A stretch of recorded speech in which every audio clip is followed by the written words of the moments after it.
Well, we're here on the BetVictor World Matchplay stage, and this year the trophy is going to be called the Phil Taylor Trophy, and I'm delighted to have the man himself, Phil Taylor, stood next to me on a very famous stage which he's owned.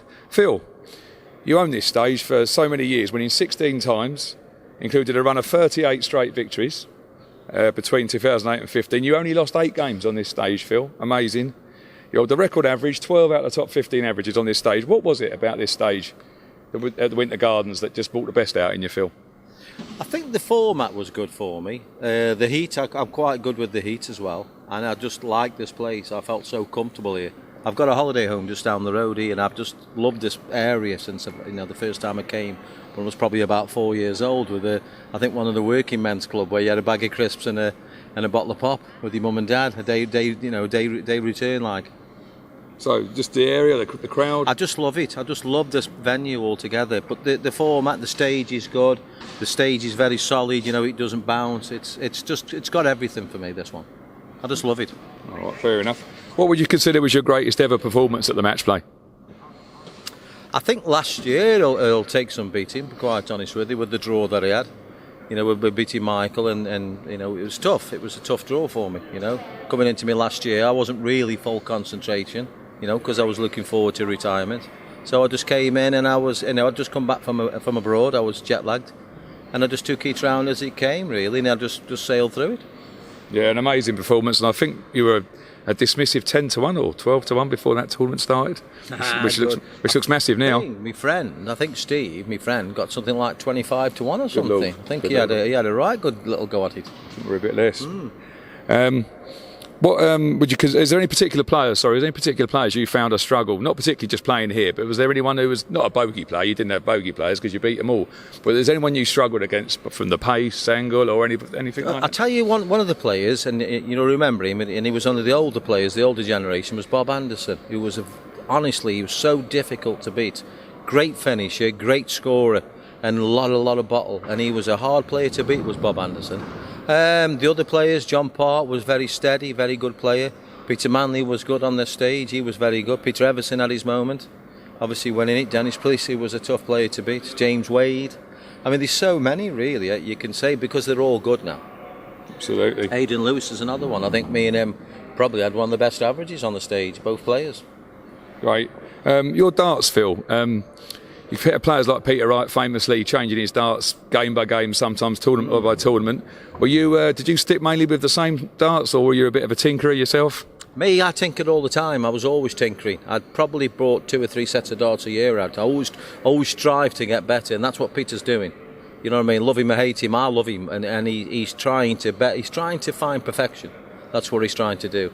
I don't think he's far off, to be honest with you. He played very well this week. He played brilliant. And obviously he played with the same darts in the second round, I believe, as he did in the first round, and then hit about 107 average second round, which is amazing. Well, that shows you that he's doing it right then. Absolutely. Famously, you always gave the darts away when you hit the ball in the practice room. Was that psychological, trying to get into their heads, or was that just because you thought you were going to break them straight away, Phil? Oh, I thought you meant giving the darts away after no, when you hit the bullseye. And... Yeah, no. The reason being, and when we first started here, the lights used to be lights down there, up there. The lights were very bright, so my eyesight was getting a little bit worse. So I used to think, well, if I win the ball, I'll give the darts away. Plus, it does put the extra pressure on that player to make sure he wins that first leg. And then after the first leg, I'm used to it then. See, my eyes have adjusted to the light. Lovely. Phil, it's now nearly 4 months since the untimely passing of Eric Bristow, the legendary Eric Bristow. He was a big influence on your career, obviously. Can you tell us a bit about what he did for you and your game? Eric was everything in my career. He was the first one, him and Maureen Flowers at the time were the first ones to sponsor me and send me around the world to gain ranking points to get into the World Championships, which I did. On the condition that I paid him back, which was brilliant, because he always reminded me on. So what Eric did, from being a mediocre player, a good player, but not a winner, but he made me into a winner by being a little bit ruthless with me and putting me in my place. Every time, if I was sitting down in a room, no matter where I was, if I was in a restaurant, I'd stand up and start practicing. He used to really ridicule me, make sure. He did loads of things which I couldn't tell you on camera, but he did loads of things to make me into a winner, and he, God bless him, he made me a multimillionaire, that fella. Lovely man. Phil, if you spotted a young talent, obviously doing a lot of exhibition work at the moment, if you spotted a young talent who blew you away with you haven't seen anything like it before, would you consider sort of trying to take him as a mentor, or be sort of like a manager or a coach to a player and try and make the new Phil Taylor?